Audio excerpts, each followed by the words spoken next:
Kamakailan lang ay naging usap-usapan at nag-trending sa boxing community ang naging pahayag at pagmumura ng dating 3-division world champion at angas ng Pinas na si John Riel Casimero laban sa veteranong Pinoy boxing analyst na si Attorney Ed Tolentino, kung saan tinawag pa niya ito ng kung ano-anong salita katulad na lamang ng matandang bungal.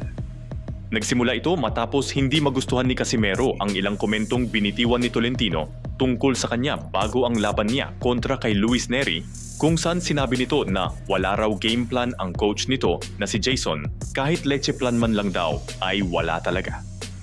Dahil dito, naging sentro ng diskusyon ang naging reaksyon ng dating kampeon at agad namang nagsalita ang ilan sa kanyang mga kritiko. Ayon sa matagal ng kritiko ni Casimero na si Silver Voice TV, maaaring hindi na pag-isipan ng mabuti ni Casimero ang kanyang ginawa dahil isang abogado si Tolentino at posibleng magkaroon nito ng legal na implikasyon. Samantala, nagpahayag din ng opinyon si dating WBA interim featherweight champion Jack El Capitan Tipora na nagsabing delikado raw ang sitwasyon ni Casimero dahil may mga ebidensyang naitala kaugnay ng kanyang mga naging pahayag. Nakisali rin sa usapan ng bare knuckle boxing super welterweight world champion na si Rolando D na pabiro namang nag-warning kay Casimero.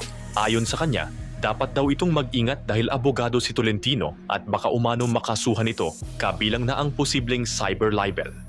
Gayunpaman, agad namang dumepensa ang mga solid supporters ni Casimero.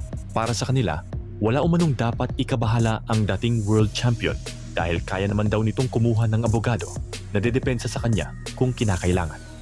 Sa ngayon, nananatiling tahimik si Attorney Ed Tolentino at wala pa ring opisyal na pahayag kaugnay sa insidenteng ito. Gayunman, may ilang netizens ang naniniwalang posibleng pinag-aaralan na nito ang mga susunod na hakbang at kung may legal na aksyong isasampa laban sa dating 3-division world champion. Anila, baka isang araw ay bigla na lang daw arestuhin si Casimero. Samantala, patuloy namang ipinapakita ni John Riel Casimero ang kanyang matinding kumpiyansa na kaya niyang talunin ang tinaguriang halimaw ng Japan na si Naoya Inoue sakaling matuloy ang matagal nang hinihintay na paghaharap nila sa ring.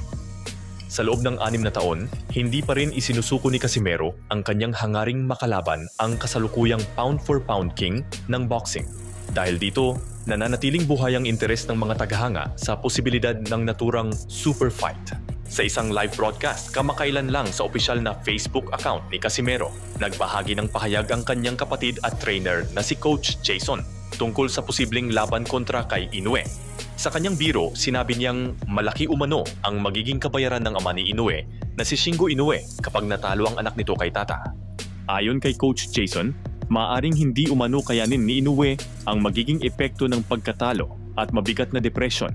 Dahilan upang mag-joke siya patungkol sa umano'y multa na ipinapataw sa Japan sa mga ganitong sitwasyon. Ang naturang pahayag ay bahagi ng kanilang masayang usapan sa live stream at nagdulot ng iba't ibang reaksyon mula sa mga boxing fans.